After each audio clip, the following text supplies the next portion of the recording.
Let me introduce you to Phineas Taylor Barnum, P.T. Barnum, although I'm sure you heard of him, the greatest showman, or so he said. And indeed, his story is a fascinating one. The Prince of Humbugs, as he was known.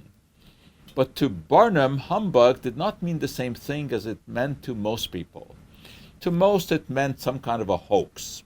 Well, to him, a humbug was indeed some kind of hoax that attracted people but did not scam them. So his idea was that if you got your money's worth, then it was all worth it. Just like when someone watches a magician, they know that they're watching a trick, but nevertheless they are attracted by it and they appreciate it. This was his idea. His beginning, however, was somewhat auspicious because his career started with a pretty serious hoax.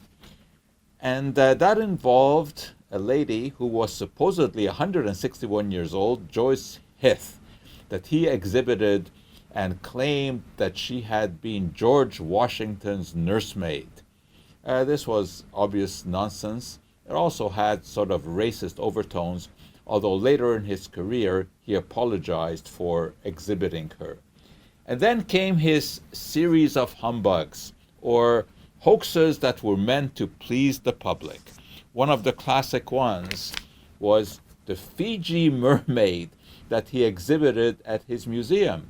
4,000 people came every day to the Museum of Humbugs, Barnum's museum in New York, and they forked out 25 cents a pop, which was quite a bit of money in those days.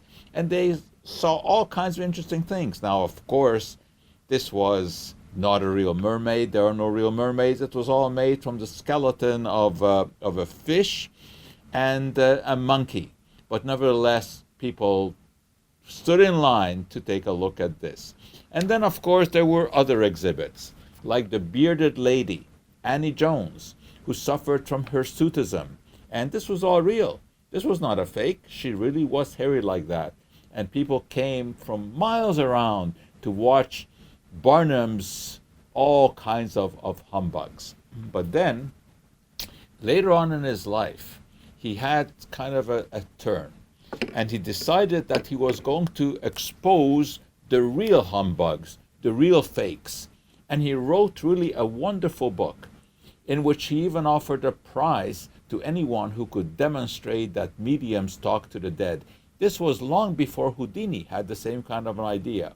He exposed the fake doctors, he exposed the charlatans, and he told a very interesting story about how he came to do this. He said that he had followed a magician around the southern states. And this was a magician who performed a number of tricks. And he was really impressed by this one, where he took a tool like this, and then he demonstrated that he would drive it into his head, just like that, and showed that there was no fakery here.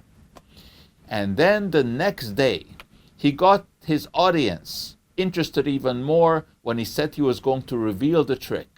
And he did reveal it. He showed how he could manipulate that tool to be either hard or soft just by turning it.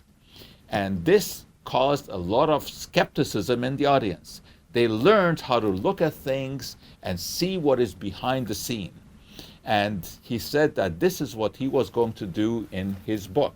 He would show people, he would expose the charlatans and guide them towards skeptical thinking. So there is a side of P.T. Barnum that most people have not heard. Yes, they heard about the humbugs, but they didn't hear about his expose of the charlatans. Just one last thing about P.T. Barnum. He never said that there is a problem with people believing in nonsense. He never said that there's a sucker born every minute, because for him, his customers were not suckers. They were people who were going to be entertained and who would get their money's worth. So I think Barnum can take a bit of a bow for exposing nonsense and exposing charlatans.